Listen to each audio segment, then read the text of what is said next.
Hello students, today we are going to get idea about very interesting, actually the point from the unit 3, that is our unit 3 well known to you, that is collection and representation of data. From this unit 3 collection and representation of data, today we are going to get idea about histogram. Histogram, what is actually histogram?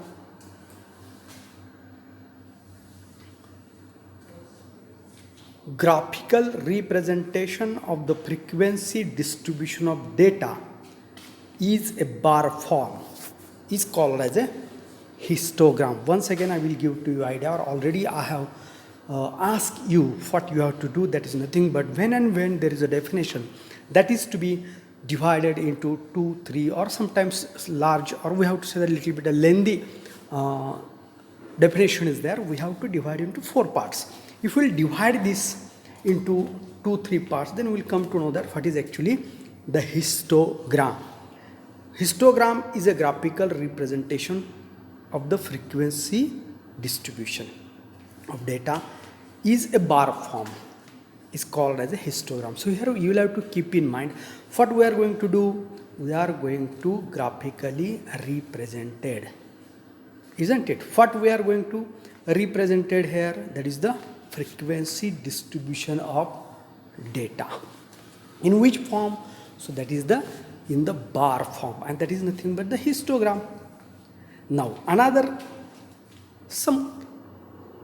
we have to say that the characteristic of histogram, that is nothing but it summarizes the data from a process that has been collected over a period of time. When we want to summarize, when we want to mass data, convert into a, we have to say that simple form, or we have to say that in a summarized form.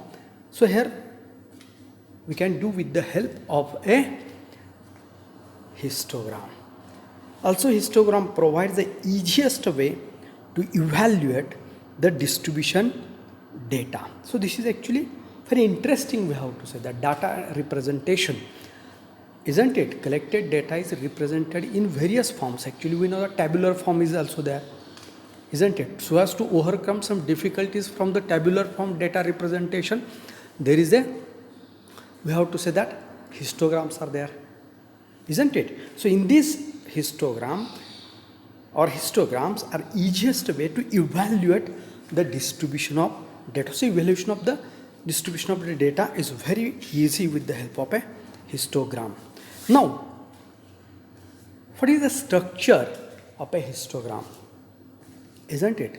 So here histogram is made up of 4 parts, that is 4 parts. Histogram is made up of 4 parts. Out of that one, first part, that is of a title, isn't it? Second part is the horizontal x-axis. Remaining 2 we will see in the next slide. Here first of all we have to keep in mind there are actually 4 parts we can see in case of the histogram, isn't it? Out of that one, first that is the title, another that is a horizontal axis. These are the 2 parts.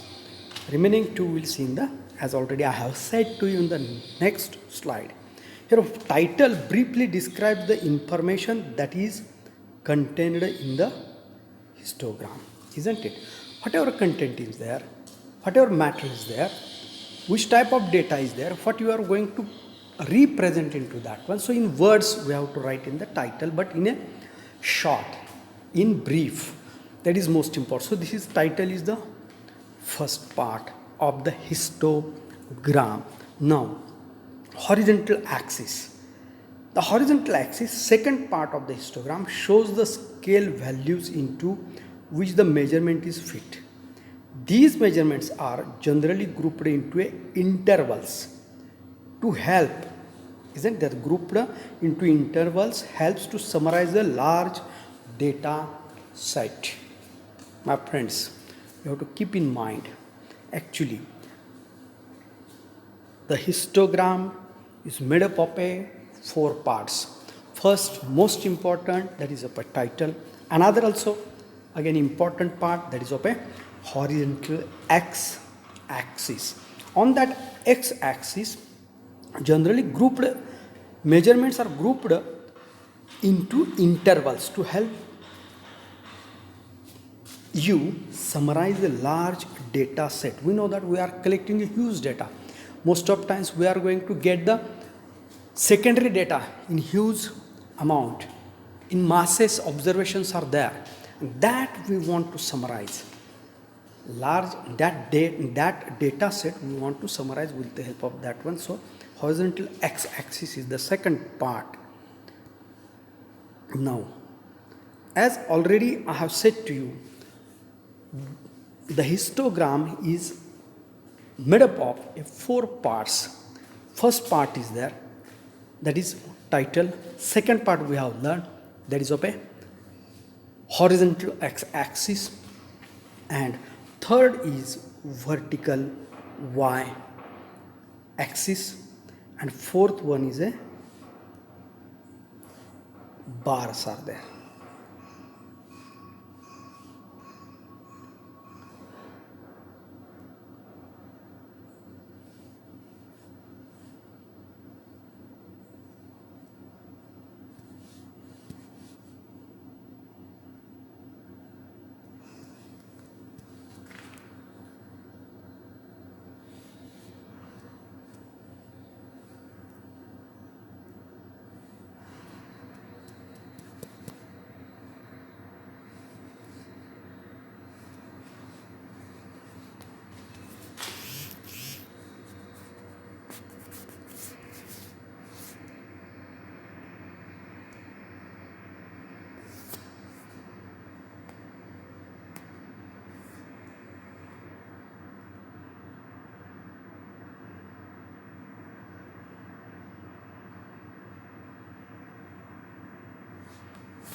So we have been learning,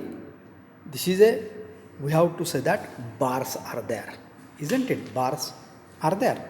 Now, the bars have 2 important characters, height and width. Friends, you have to keep in mind. There are 2, we have to say that, important characters, that is of a height and width is there. The height represents the number of times the values between the interval occurred. Values between the interval occurred. The width represents the length of the interval covered by the bars. It is of a same for all bars. So these things are very much important to you. You will have to keep in mind. Right now we have learned the 4 parts of a histogram. So histogram is made up of 4 parts. First part, that is of a title. Second part, that is the horizontal x-axis. Third one, that is vertical y-axis. And fourth one, that is the bar is there. Now,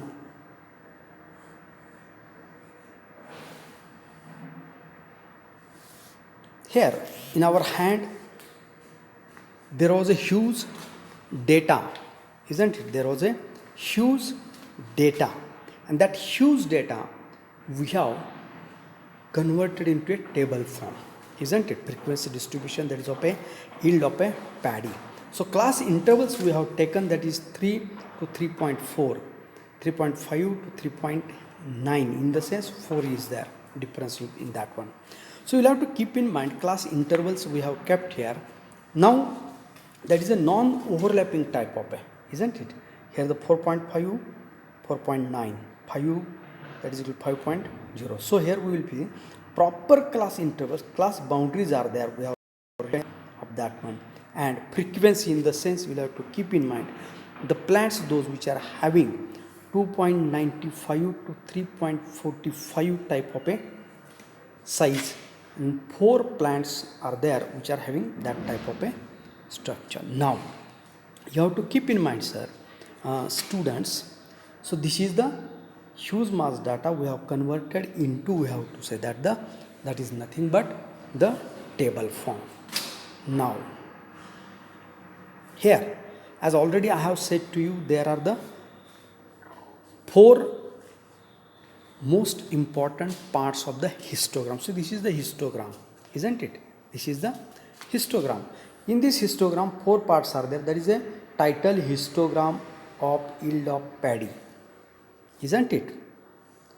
Another, that is the, we have to say that second, that is a x-axis, horizontal line is there, x-axis on which proper class intervals are there. Proper class intervals are there, isn't it? Now, second we have seen.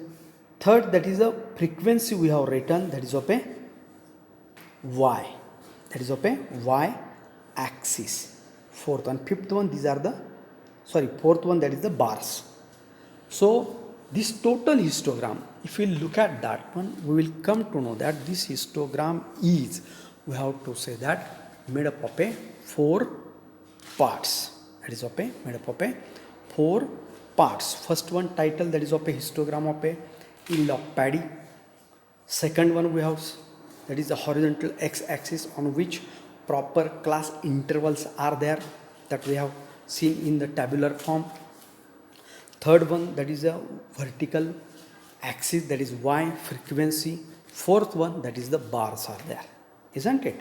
So this is a total view of a, we have to say that, the histogram. Am I right?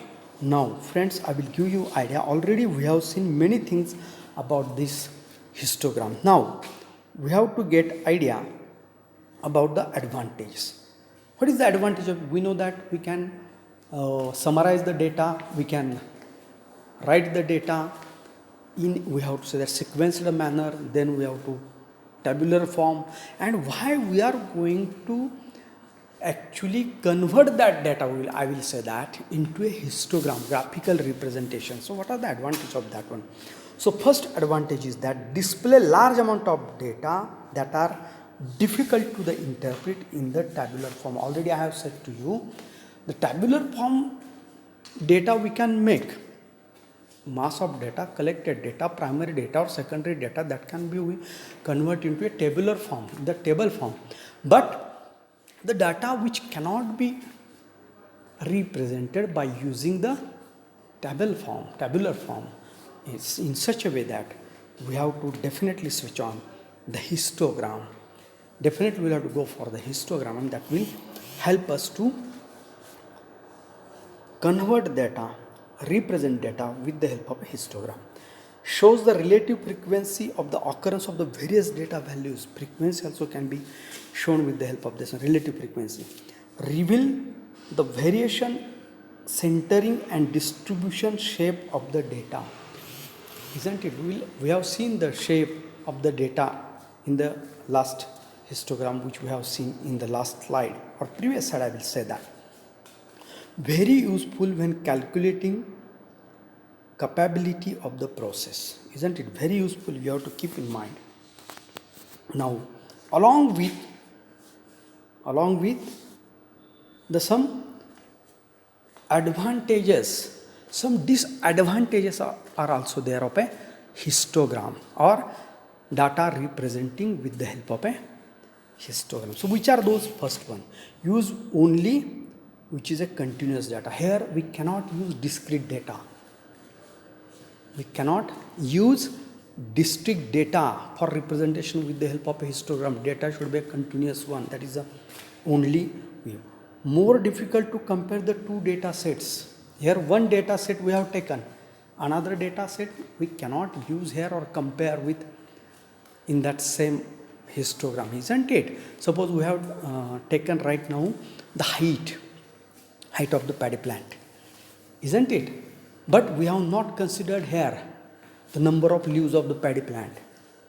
So that is another set that we cannot take here or for comparison for your kind information, my friends, isn't it? Now, another third, cannot read exact values because data is grouped into categories. Total data we cannot read because we have grouped the data. So that is another disadvantages of this method, my friends. So another method which is a superior than the histogram, that we will have to use, isn't it? Or just to remove these type of a difficulties, just to overcome such a type of a difficulty, also it is possible. Now friends, as in this today's our lecture, we have got idea about, that is of nothing but the first, what is actually the histogram we have studied.